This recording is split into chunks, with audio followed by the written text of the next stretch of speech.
Once upon a time, in a small town surrounded by green hills, there lived a young boy named Ethan.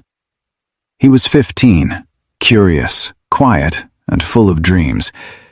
But deep down, he always felt that his life was too small, too ordinary. Every morning he would sit by his bedroom window, watching the world outside. Children went to school laughing. Old people walked slowly to the park. Birds sang on the wires, and the golden sun painted the sky. But Ethan just watched and wished. He wished for something more. One day his teacher gave the class a small task. "Write about what makes you happy," she said with a gentle smile. Some students wrote about their families, some about their favorite games, others about their dreams.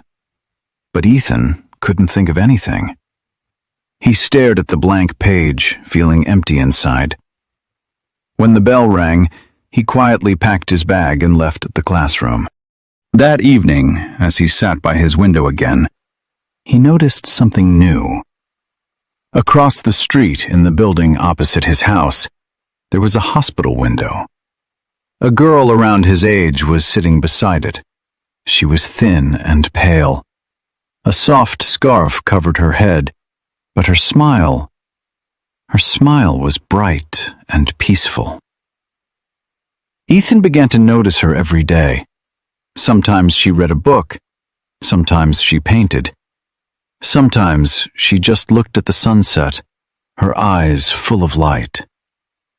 He didn't know her name, but he felt like she was telling him something without words.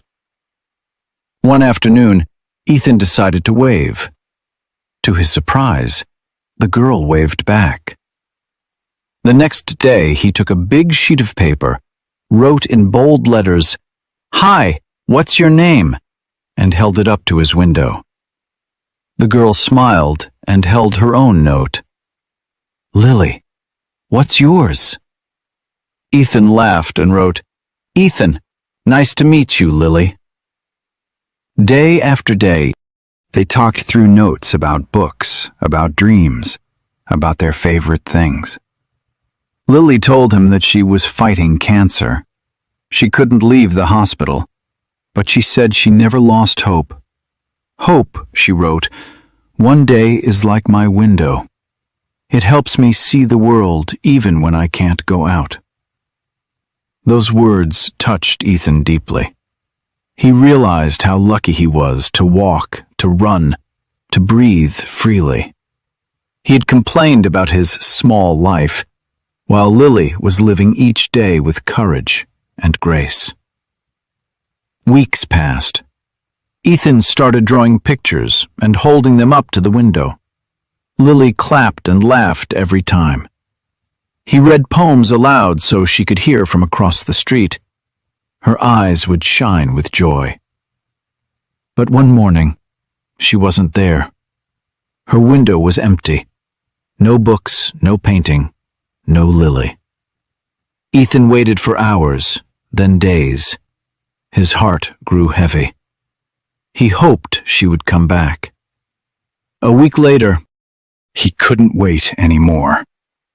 He went to the hospital carrying a small flower and a letter. At the counter, a nurse looked at him gently. "Are you Ethan?" she asked. He nodded silently. She handed him a folded note. "It's from Lily," she said softly. Ethan's hands trembled as he opened it.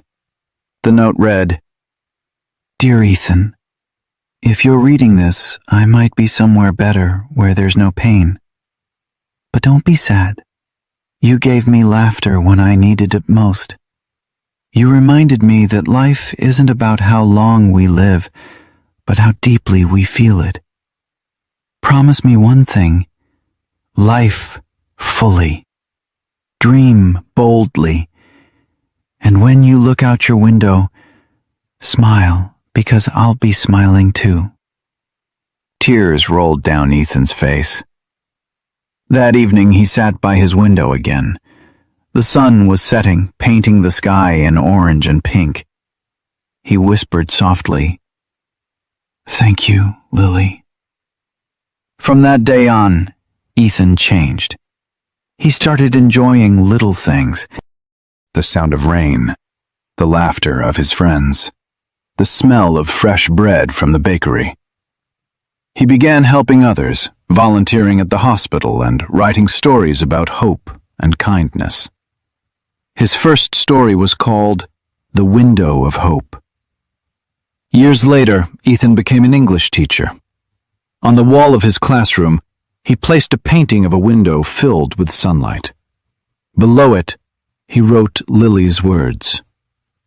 "Hope is like a window. It helps you see the world, even when you cannot step outside." And whenever his students felt sad or lost, Ethan would tell them, "Don't stop looking out your window. The world is full of beauty, if you choose to see it." Moral of the story: every challenge in life can become a lesson if we face it with hope. Words, kindness, and small actions can change someone's world and your own.